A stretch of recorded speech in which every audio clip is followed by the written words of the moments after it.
From Trash to Treasure, the urban alchemy of self discovery. Have you ever been told you're too much, too loud, too ambitious, too emotional, too everything? I have a question for you. What if that too much is exactly what the world needs? Today, I want to share transformative insights from my profound conversation with Renee Watts, a visionary whose work has revolutionized how we understand urban identity and self discovery. Renee isn't just another thought leader. She's a paradigm shifter whose research and advocacy have created ripples of change across communities where hope was once a scarce resource. Her ability to see divinity in places society has abandoned has transformed thousands of lives, particularly those of young Black women navigating hostile environments while carrying dreams bigger than their circumstances.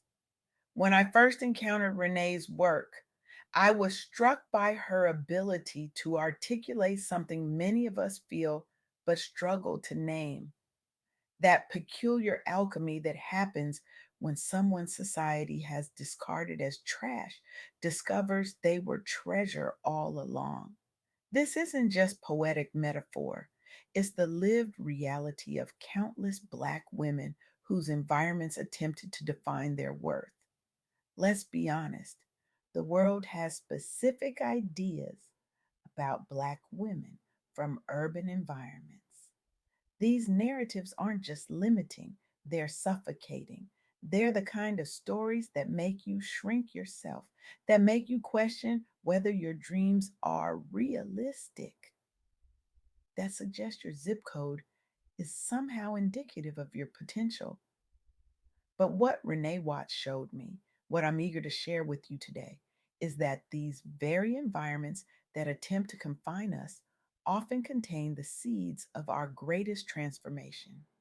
Think about it. The concrete jungle isn't just concrete. Between those cracks, flowers grow.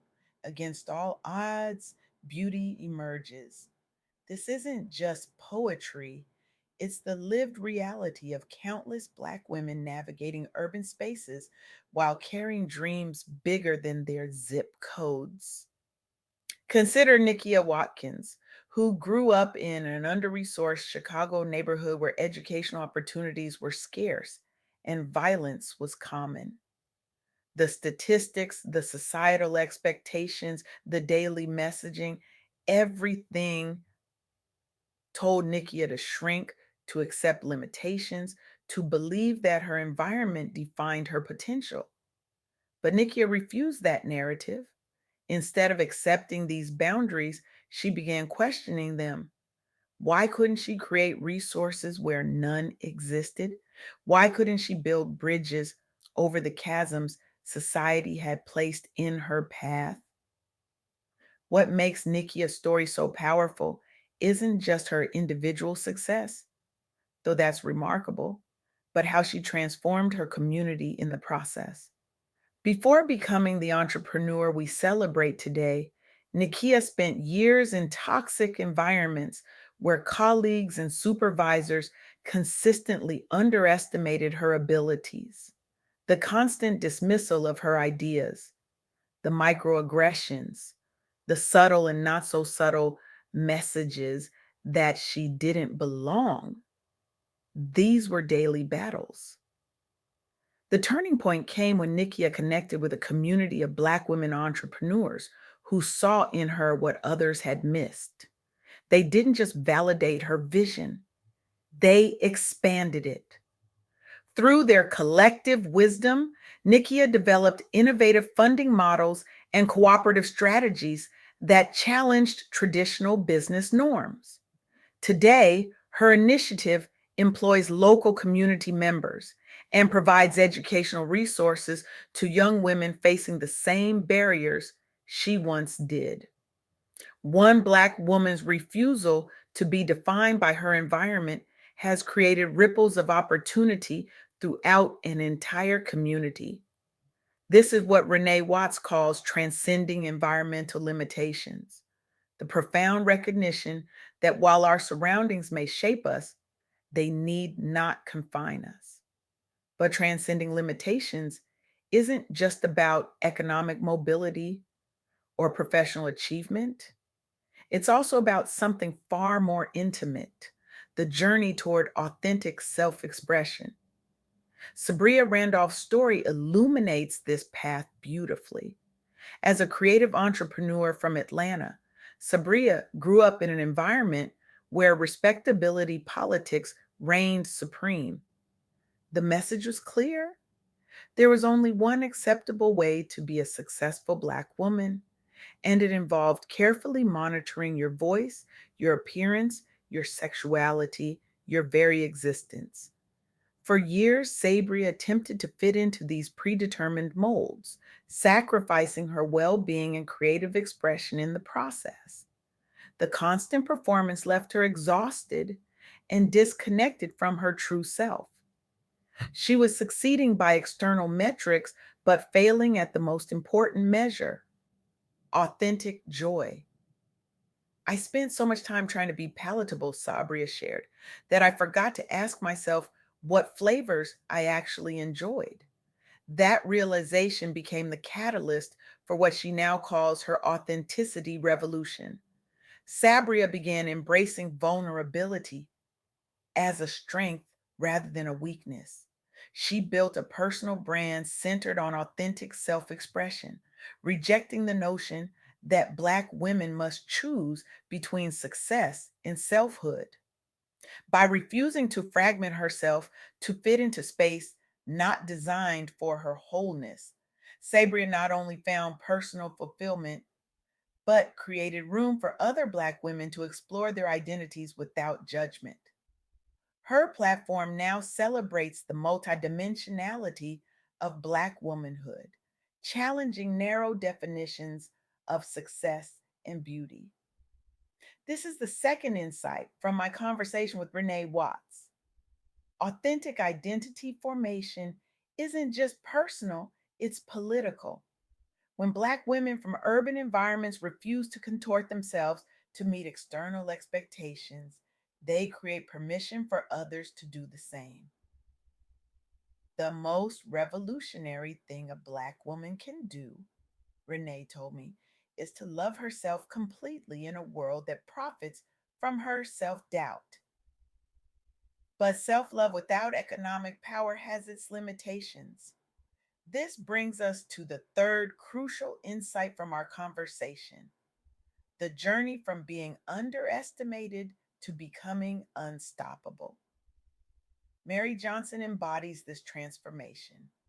After years of watching Black women entrepreneurs being featured in magazines and social media while struggling financially behind the scenes, Mary founded a collective specifically addressing this disconnect between visibility and viability.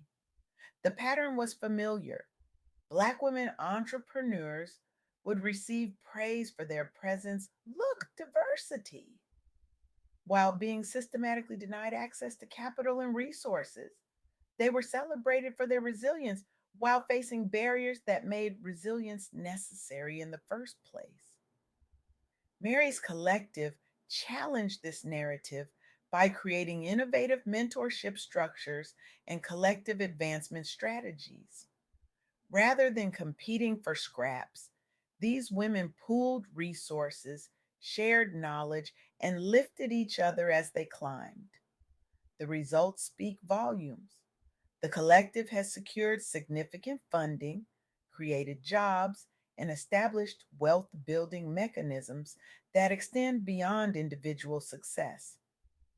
Their work has shifted conversations from representation to resource allocation, challenging systems that celebrate Black women's presence without supporting their economic power.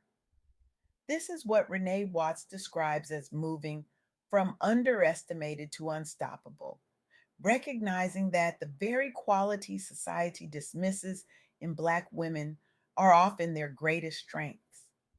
Think about it. The persistence labeled as stubbornness, the passion misread as aggression, the attention to detail dismissed as pickiness. What if these aren't flaws but superpowers? What if the very traits used to diminish us are actually the foundations of our greatness? In The Alchemy of Self Discovery, Renee says, what others call trash becomes your treasure. This transformation, from internalizing external limitations to recognizing internal divinity, isn't just personal growth, it's spiritual revolution, it's economic justice, it's cultural reclamation. And it begins with a simple but profound shift, questioning the narratives you've accepted about your own potential. What environmental limitations have you internalized? What aspects of your identity have you suppressed to fit in? How might you begin to recognize the goddess treasure within yourself that others have overlooked? These questions aren't comfortable. They shouldn't be. Growth rarely happens in comfort zones. But on the other side of that discomfort lies a truth so powerful it can transform not just individual lives, but entire communities. You were never trash, you were always treasure. The world just didn't have the wisdom to recognize your value.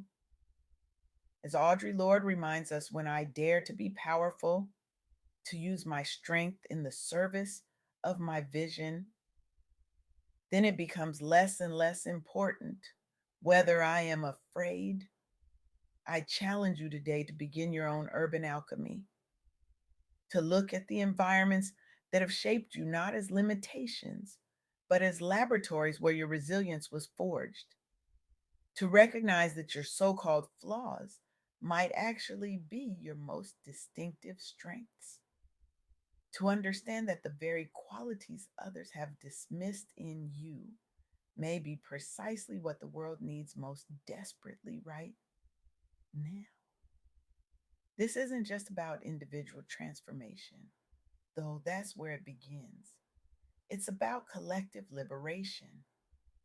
When one Black woman refuses to be defined by limiting narratives, she creates space for others to do the same. When she claims her value in spaces designed to diminish her, she makes those spaces more hospitable for everyone who follows. The journey from trash to treasure isn't about becoming something new. It's about recognizing what was always there beneath the limitations, beyond the expectations, behind the masks we wear to survive. It's about the urban alchemy that transforms concrete into gold, pain into purpose, and limitations into launch pads. So I leave you with this call to action.